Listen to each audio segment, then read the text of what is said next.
Good morning student. आज मैं फिर आपके समक्ष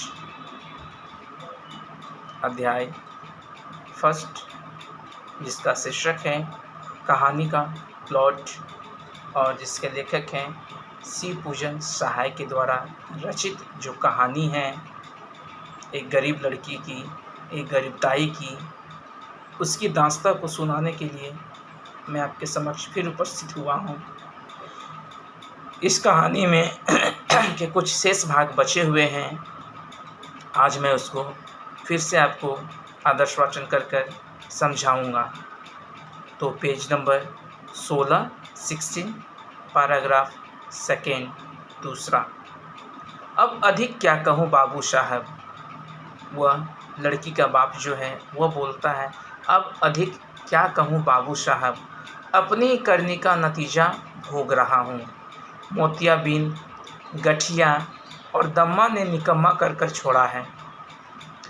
अब मेरे पछतावे के आंसुओं में भी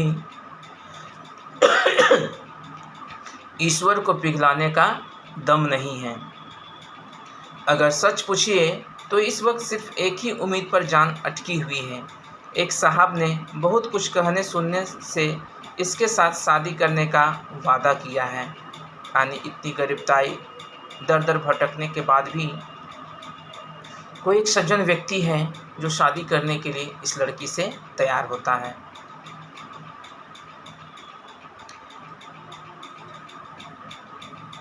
देखना है कि गांव के खोटे लोग उन्हें भी भड़काते हैं या मेरी झांझरी नैया को पार लगाने देते हैं।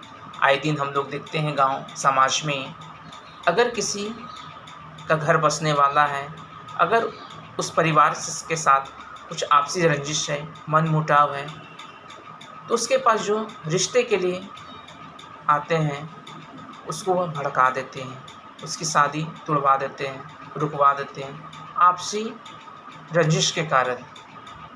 पता नहीं इससे लोगों को आपसी सुकून मिलता है या उनकी क्या मानसिकता है दूसरे के प्रति, वो तो वही लोग जाने। तो उसी तरह यह लड़की का बाप अपनी व्यथा को, अपनी दुखड़ा को वह लोगों के समक्ष रख रहा है कि कोई एक लड़का है जो उस भगजोगनी से शादी करने के लिए तैयार हुआ है और वह अपनी व्यथा में बता रहे हैं कि गांव के लोग उसको भी भड़का देते हैं या मेरी डूबती नैया को पार लगाते हैं। लड़के की उम्र कुछ कड़ी जरूर है, यानी लड़की से बहुत बड़ा है, 41-42 साल का, मगर अब इसके सिवा कोई चारा भी नहीं है। छाती पर पत्थर रखकर अपनी इस राजकोकिला को उसके हाथों वो सौंपने के लिए तैयार होते हैं।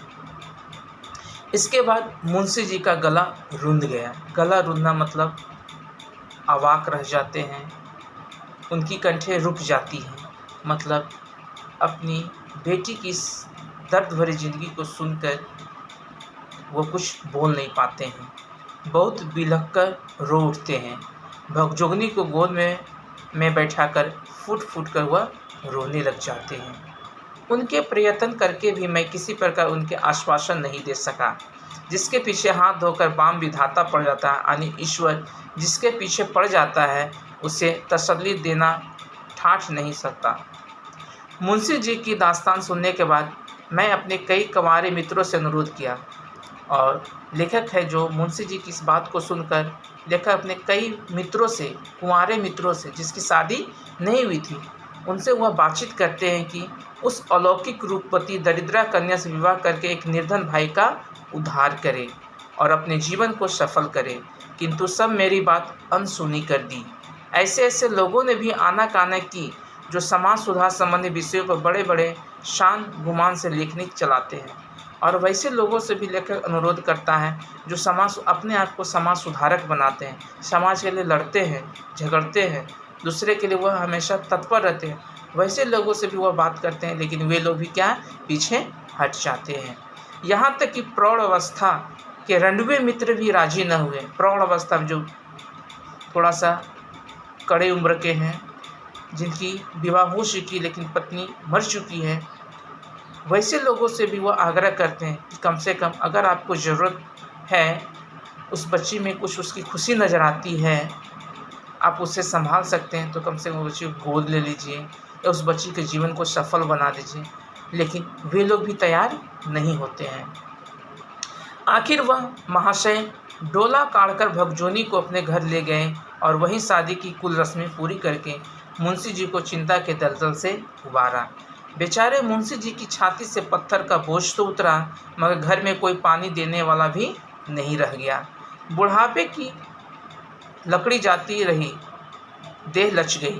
यानी बोला जाता है एक ही बेटी थी, वह बुढ़ापे की सहारा था, वो भी क्या है, वह भी अब दूसरे घर जाती हुई नजर आ रही है। साल पूरा होते होते अचानक टन बोल गए। टन बोलना मतलब उनकी मृत्यु हो जाती है। गांव वालों ने गले में घड़ा बांधकर नदी में डुबा दिया, क्योंकि उनके श्राद्ध क्रम के लिए पैसे रुपये नहीं था। आजकल जानते ही हैं समाज में श्राद्ध क्रम का कई जगह विरोध किया जा रहा है, कई जगह इसे मानना बनाना, दूसरों के लिए करना, पूजा पाठ होना जरूरी माना जाता है और कई जगह इसका विरोध भी किया जा रहा है समाज में। भगजोगनी जीती है, आज वह पूर्ण युवती है। भगजोगनी का जीवन अब सफल हो रहा है, वह जी रही है अपनी शादीशुदा जिंदगी में। आज वह पूर्ण एक युवती है, उसका शरीर भरा पूरा फूटता फला है, उसका सौंदर्य उसके वर्तमान नवयुवक पति का स्वर्गीय धन है। उसकी पहला पति इस संसार में नहीं है और दूसरा पति उसका सौतेला बेटा है। कहने का तात्पर्य है कि मुंशी जी की दास्तान सुनने के बाद उस रूपवती दरिद्रा कन्या से विवाह करने के लिए लेखक ने भी अपनी कई मित्रों से अनुरोध किया, जो इसके बारे में आपको पहले ही बताया। भगजोगनी का सौंदर्य जब निखर रहा था तब विधवा हो गई थी। जब भी उसका शरीर निखरना शुरू हुआ था, जिससे उसकी शादी हुई थी, वह भी उसका पहला पति जो था वह मर चुका था। उसने जवानी की उन्माद में सारी मर्यादों को, वह जवान थी, एक युवती थी, इसलिए वह जवानी की जितनी भी मर्यादाएं हैं संसार की, वह सबको तोड़कर अपना सर्वस्व अपने सौतेले बेटे को ही वह अपना सपुर्द कर देती है, यानी उसे ही अपना पति के रूप में वह स्वीकार कर देती है। ऐसी इस लड़की की, भगजोगनी की एक दुख भरी कहानी और घटना है। तो इस तरह से आज यह प्रथम अध्याय आपका समाप्त हो जाता है। प्रश्न अभ्यास इसका जो है मैं आपको खुद लिखकर व्हाट्सएप के माध्यम से भेज दूंगा। आप उसे अच्छी तरह से अपने नोट कॉपी में लिखेंगे। जितना भी चैप्टर आपको पढ़ाया जाएगा उसका प्रश्न अभ्यास मैं आपको खुद लिख कर दूंगा, इसलिए आप इधर परेशान नहीं होंगे। बस आपको उसको समझना है, पढ़ना है और अच्छी तरह अपने नोट कॉपी में लिखना है। और नोट कॉपी के विषय में मैं आपको बता ही दिया हूँ कि आपको हिंदी के लिए 2 कॉपी चाहिए, एक मोटी रजिस्टर कॉपी और एक पतली रजिस्टर कॉपी। तो इस तरह से आप हिंदी के लिए 2 कॉपी बना लेंगे और अगले वीडियो में हम प्रश्न अभ्यास को आपको व्हाट्सएप के माध्यम से लिखकर भेज देंगे।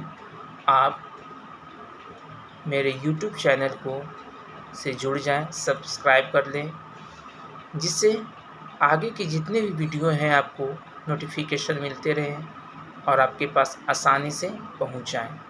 धन्यवाद।